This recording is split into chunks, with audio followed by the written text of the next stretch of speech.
lahul Fatihah.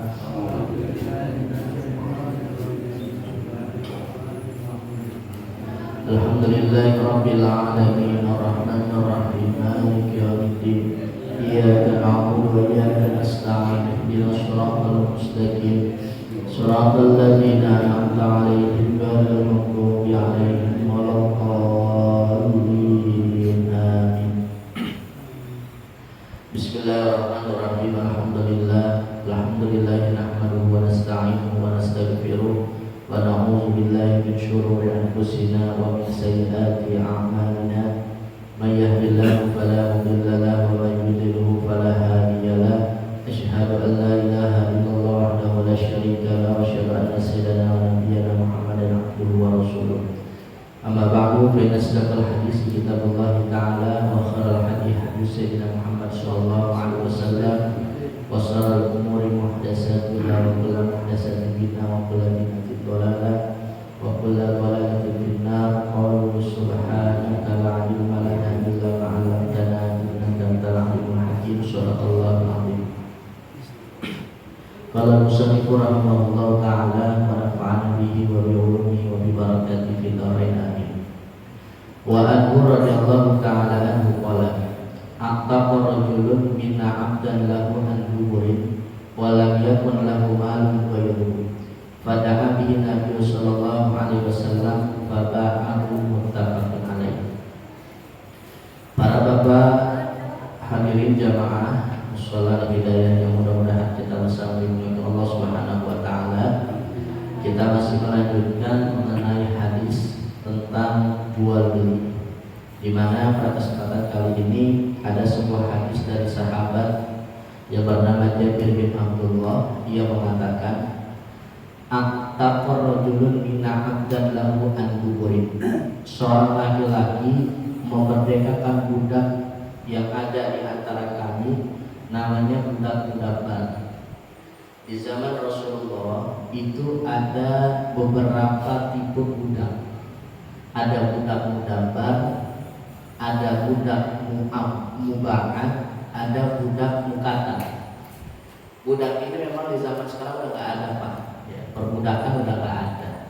Namun kita mengambil sebuah kabar saja, sedikit kita bahas tentang masalah budak. Di zaman Rasulullah ada budak mudabar namanya. Budak mudabar itu adalah seorang budak bisa merdeka apabila tuannya meninggal. Jadi tuannya meninggal, otomatis posisinya dia merdeka. Sama dengan kayak kita orang, merdeka dalam berbicara, merdeka dalam berbuat, merdeka dalam bertindak. Maka orang itu ketika tidak mengalami sebuah tekanan, tidak mengalami sebuah intimidasi, maka orang itu merdeka. Ya, kayak kita misalnya dulu zaman 45 ya, zaman penjajahan. Di zaman Rasulullah barangkali kurang lebih begitu gambarannya. Kita nggak boleh, nggak bisa untuk melakukan sesuatu. Kenapa? Ada tekanan. Nah, budak itu demikian, dia nggak bisa berbuat sesuatu kalau tidak seizin tuannya. Yang kedua ada namanya budak mukatab. Budak mukatab itu adalah budak yang bisa merdeka apabila dibayar angsuran. Ya, kita punya motor, motor kalau kita lunas, otomatis angsurannya juga beres. Ini motor sepenuhnya milik kita. Tapi kalau motor ini belum lunas, maka belum sepenuhnya milik kita, Pak. Kenapa? Bisa jadi kalau kita nggak bayar, itu motor ditarik kembali.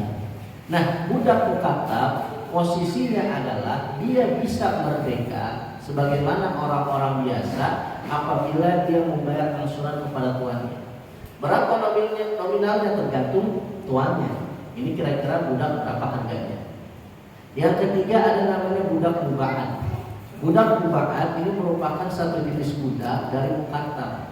Jadi kalau dia sudah bayar setengahnya, posisi setengahnya dia merdeka. Atau tuannya ngomong, kamu nih saya merdekakan setengah, setengah lagi kamu cari buat mengganti apa? Ya, ganti uang lah, ibaratnya gitu. Ternyata di bulan Maulid ini, di bulan Rabiul Awal, Abu Lahab itu punya budak. Siapa namanya? Suwaibah al-Aslamiyah. budaknya Abu Lahab, namanya Suwaibah al-Islamiyah. Budak itu harganya lebih mahal Pak dari onta. Budak lebih mahal harganya dari onta. Kalau kita setiap Idul Adha, ya, kita patungan sapi, patungan kerbau, berapa harga sapi? 25-an ya, kita anggap 25 lah. Kalau misalnya satu orang 3 juta, ada 7 orang 21 juta. Kita genepin 25 juta buat orang patungan beli sapi. Onta harganya lebih mahal dari sapi. Kalau sapi tadi 25, onta bisa 30 sampai 35 juta. Itu onta. Ya. Budak harganya lebih mahal dari onta. Budak itu bisa seharga 45 sampai 50 juta. Makanya orang yang memerdekakan budak, membeli budak agar dirinya merdeka, itu bukan orang sembarangan. Itu pastinya orang kaya. Dan yang punya budak juga sama. Nah, mungkin orang rendahan punya budak ya. Sehingga budak ini harganya mahal. Singkat cerita, bahwasanya pada malam Senin tanggal 12 Rabiul Awal terjadinya lahir baginda Rasulullah Shallallahu Alaihi Wasallam. Ini budak Abu Lahab ngasih informasi kepada tuannya bahwasanya keponakan engkau wahai Abu Lahab itu telah lahir dan diberikan nama Muhammad.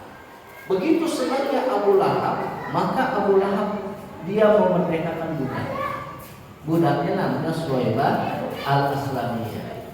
Walaupun dalam satu pendapat dalam hadis Rasulullah dari sahabat Umar mengatakan Abu Lahab walaupun meninggal dalam kondisi kafir, namun mendapatkan keringanan dengan sebab apa?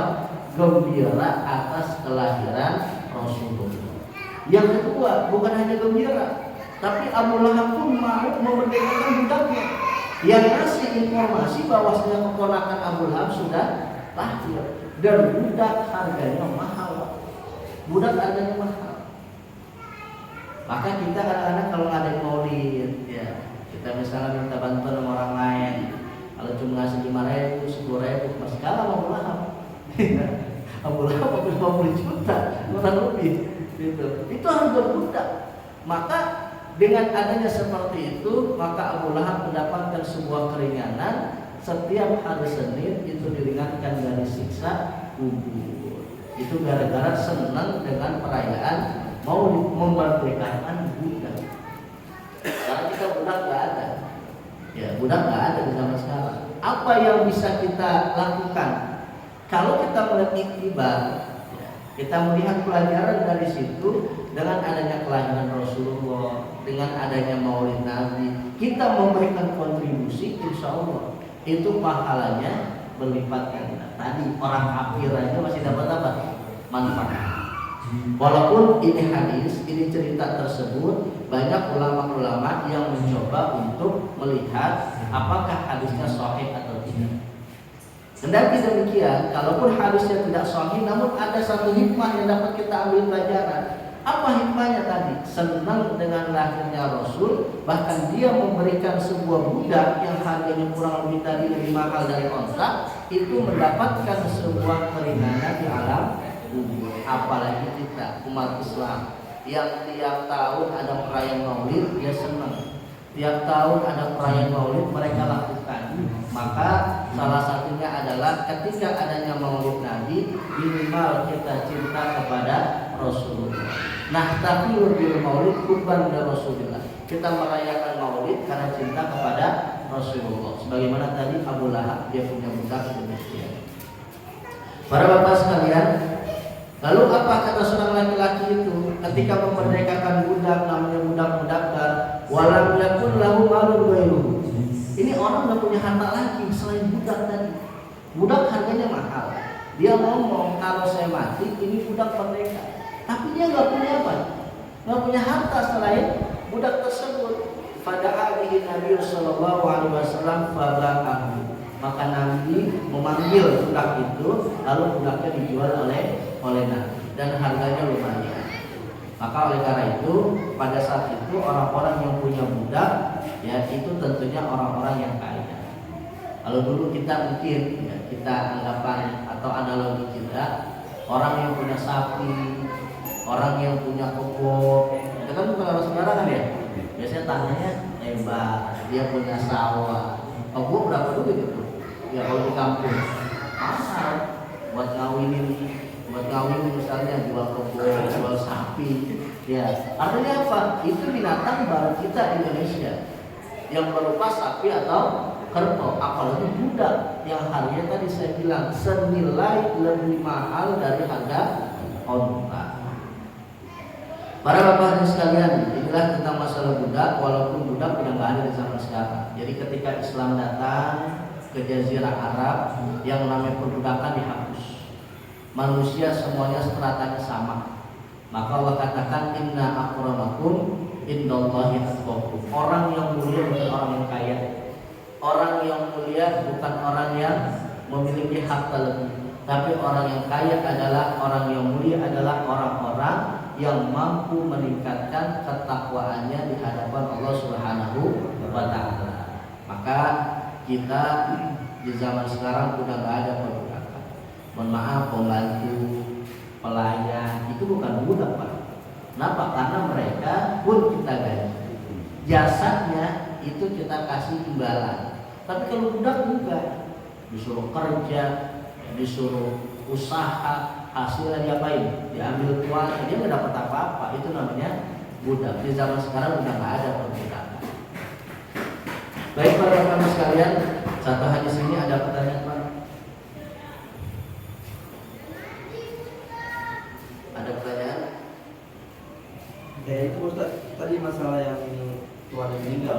Seumpama tuan yang pertama meninggal, terus ada anak yang Ustaz. Bagaimana Ustaz? Budak itu nggak seperti ahli waris, nggak seperti warisan. Ini bapaknya punya harta, punya kontrakan banyak, ya. Bapaknya wafat, tentunya hartanya turun kemana? Ke anak. Tapi kalau budak enggak, dia punya anak nih, punya anak banyak, bapaknya meninggal, ini budak enggak turun kemana? Ke anaknya, itu tetap masih punya bapaknya, karena dia dulu mungkin membeli budak itu dari orang lain. Jadi yang namanya budak nggak ada apa? Nggak ada turunan. Kalau harta waris turunan. Ya. Sama orang wafat, Pak. Orang wafat itu tinggalin apa? Kita kadang-kadang orang meninggal tinggalin utang namanya. Saya punya utang sono kesini. Ya. Orang yang wafat itu kata Ibnu Qurain adalah innamal mar'u hadisun ba'dahu faqul hadisan hasanan liman wa'a. Orang yang wafat itu bukan meninggalkan hutang, bukan meninggalkan sesuatu yang lain, tapi meninggalkan cerita. Dan cerita itulah akan dikenang oleh orang-orang setelahnya. Maka orang yang wafat dengan dia punya budak itu statusnya beda. Kalau punya harta tentunya dibagi dulu secara faraid. Punya anak berapa dibagi, punya adik apa enggak, ada yang terhijab atau enggak, apakah dia mendapatkan asobah atau enggak. Itu namanya faraid. Tapi kalau budak itu nggak demikian. Bapaknya punya budak, bapaknya meninggal. Nah, kalau statusnya budak mendapat, dia nggak akan turun ke anak. Kondisinya langsung merdeka. Ada lagi, Pak? Ya. Jangan dalam kitab-kitab katanya budak itu adalah tawanan perang, Ustaz. Betul. Seumpama tanpa dengan tawanan perang, apakah dia itu bisa dibilang budak atau enggak? Pertama bisa jadi budak itu hasil daripada harta ghanimah, peperangan antara orang Islam dan orang kafir. Orang kafir jadi tawanan, maka dijadikan sebagai budak satu besar. Yang kedua, budak itu pada zaman itu memang nggak punya apa-apa, Pak. Dia nggak punya apa-apa, akhirnya statusnya dibuat budak. Lihat Bilal bin Rabah. Siapa Bilal bin Rabah? Orang yang pertama kali mengumandangkan azan. Dari segi kulit, mohon maaf, kulitnya sama dengan orang Afrika, berkulit hitam. Statusnya budak. Disuruh untuk tuannya jangan mau untuk mengucapkan 2 kalimat syahadat. Tapi apa yang dikatakan oleh Bilal? Saya beriktikad, saya meyakini apa yang dibawa oleh Rasulullah itu benar. Sampai Bilal luar biasa perjuangannya, mengumandangkan azan pada saat itu. Dipaksa oleh tuannya jangan ngikutin agama Muhammad. Maka pada saat itu sampai Bilal itu diseret dengan apa? Dengan kuda. Tangan sebelah kanan, tangan sebelah kiri diseret, Pak. Ya. Bahkan pada saat itu Bilal hampir ketika matahari saking panasnya ditumpukin sama batu. Dan dia tetap keyakinannya yang mengatakan bahwasanya Allah sebagai Tuhannya dan bersaksi bahwa Nabi Muhammad sebagai utusannya. Maka ketika itu siapa nih kata Rasulullah yang mau untuk masuk surga? Nabi memberikan sayembara. Apa sayembara Nabi? Merdekakan yang namanya Bilal. Maka ada sahabat Rasulullah dimerdekakan itu Bilal, dibayar ganti dengan sekian dan kurang lebih harganya mahal. Kalau nggak salah itu merdekakan Abu Bakar As-Siddiq. Dimerdekakan dengan nilainya cukup mahal. Maka statusnya udah nggak lagi, tidak menjadi orang yang disuruh kerja oleh Tuhan. Baik Pak, ada lagi? Dan pertanyaan, Iya, budak itu udah tua apa masih kecil ya? bisa dari kecil ya sampai dalam kondisi tua juga sama. Bahkan ada yang namanya budak sampai wafat kondisi tetap aja budak gitu. Makanya ya karena Islam ini luar biasa, ini orang-orang jahiliyah kan luar biasa Pak. Adabnya, akhlaknya ini dikatakan zaman jahiliyah zaman kebobrokan akhlak. Manusia kita kan sama ini. Ini ada ketika orang memiliki kekayaan, memiliki kekuatan, ini orang-orang lama ditindas, nggak bisa jadi apa-apa. Islam datang menyamakan kodrat manusia semua. Mau yang kulit hitam, mau kulit putih, mau kulit yang agak sedikit kayak sauman, sama semuanya.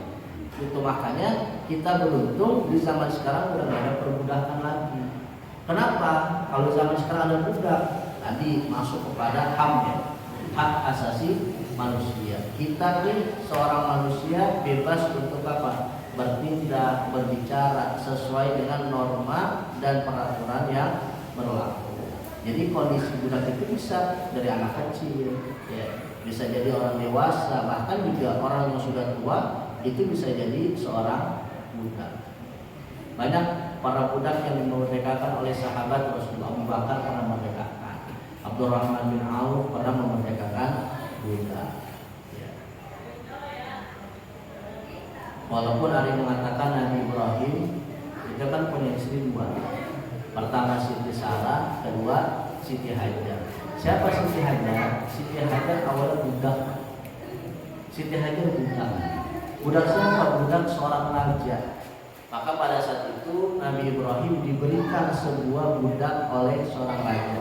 Namanya Hajar. Cuman oleh Nabi Ibrahim dimerdekakan dulu statusnya, tidak lagi menjadi budak. Ketika dia menjadi budak ini bahaya. Kenapa? Karena Siti Hajar punya anak Ismail. Nabi Ismail kepada Rasulullah itu satu silsilah tuh. Kalau nggak dimerdekakan Siti Hajar, maka kita pun umat yang tergolong dan terlahir dalam kondisi budak. Itu makanya satu sejarah yang mengatakan bahwasanya pada saat itu Siti Hajar sudah dimerdekakan.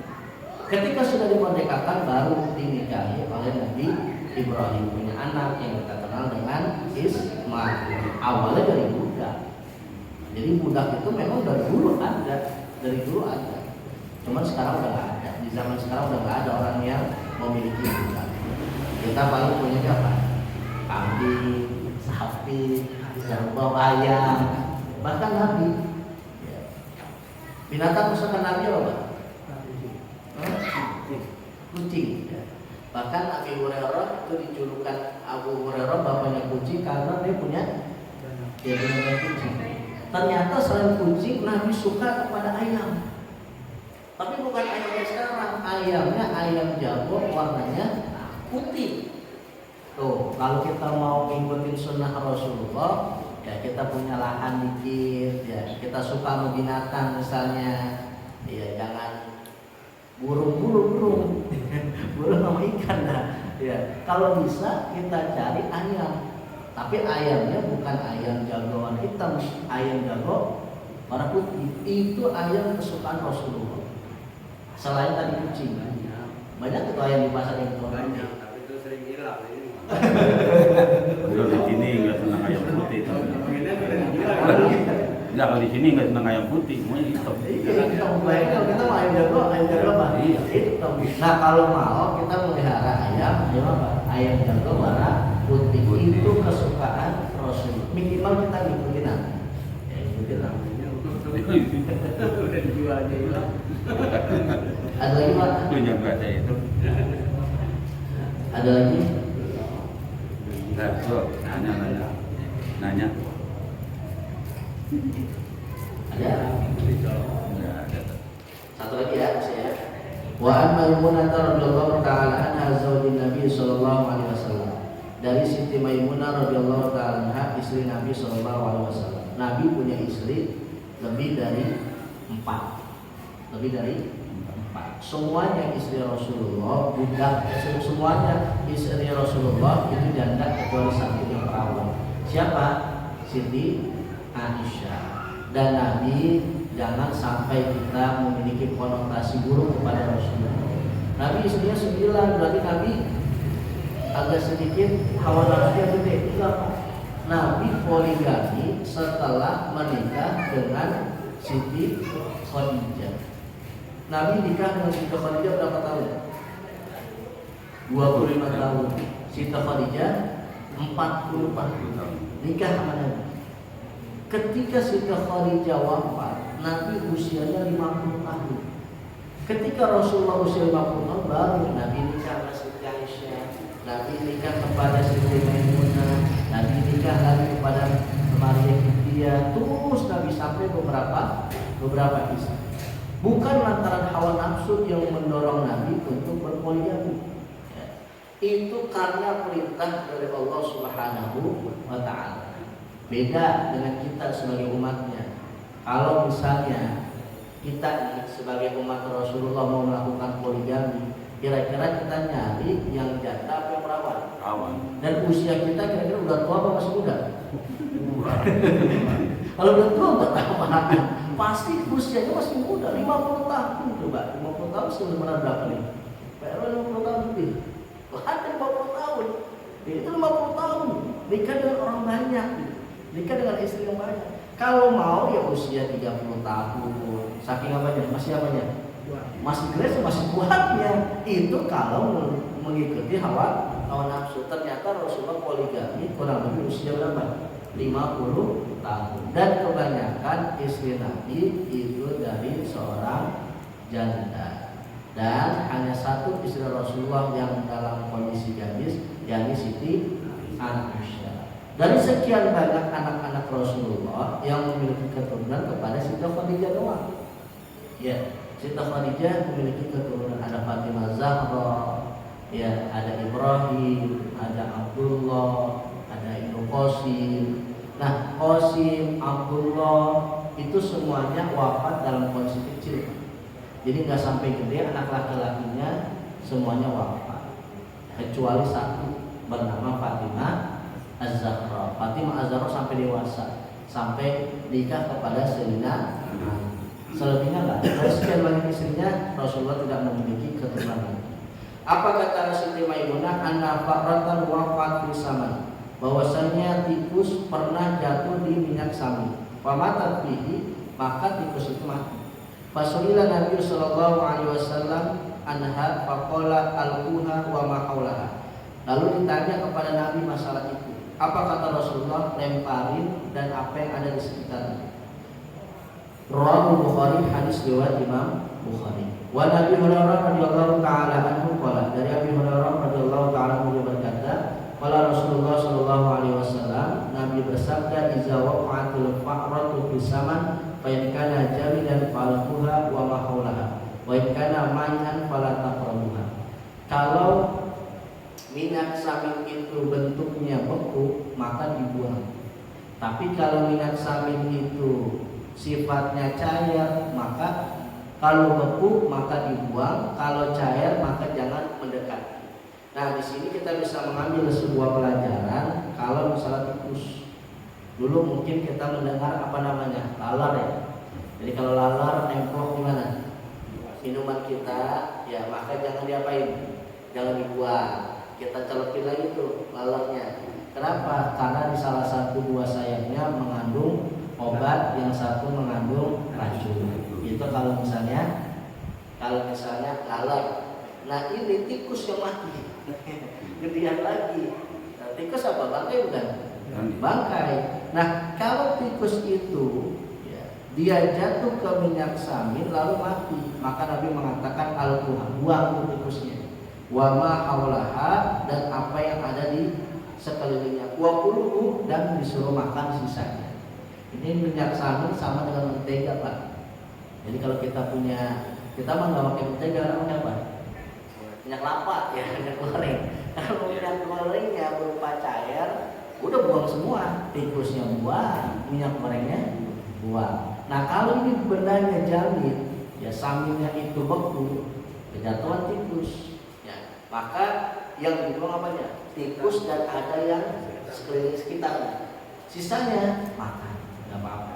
Ini menandakan bahwasanya sisanya itu tidak najis. Kalau kita kan enggak. Contoh misalnya kita punya makanan, ya, apakah itu ikan, roti misalnya, ya, jatuhan tikus, kita buang aja, buang semuanya. Ya. Padahal kalau kita lihat, kalau misalnya jatuhnya ke benda yang kering, itu cuma sekitar dong yang dibuang. Selebihnya kalau nggak kena tikus makan. Kecuali kalau benda itu cair, ya apakah ke sayur asem, ya apakah ke ya pokoknya makanan-makanan yang bentuknya berbeda. Nanti kita akan lanjutkan lagi pembahasan mengenai tentang bangkai yang tidak boleh untuk dikonsumsi. Begitu juga sesuatu kita nggak boleh menjual yang sifatnya bangkai. Wallahu a'lam bishawab. Lagi Pak yang disampaikan?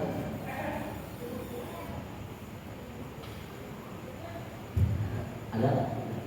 Tidak cukup ya? Al-Fatihah. Alhamdulillahirabbil alamin arrahmanir rahim maliki yaumiddin iyyaka na'budu wa iyyaka nasta'in ihdinas mustaqim shiratal ladzina an'amta 'alaihim ghairil maghdubi 'alaihim waladdallin. Bismillahirrahmanirrahim. Alhamdulillahi rabbil alamin wassalatu wassalamu ala sayyidina Muhammad.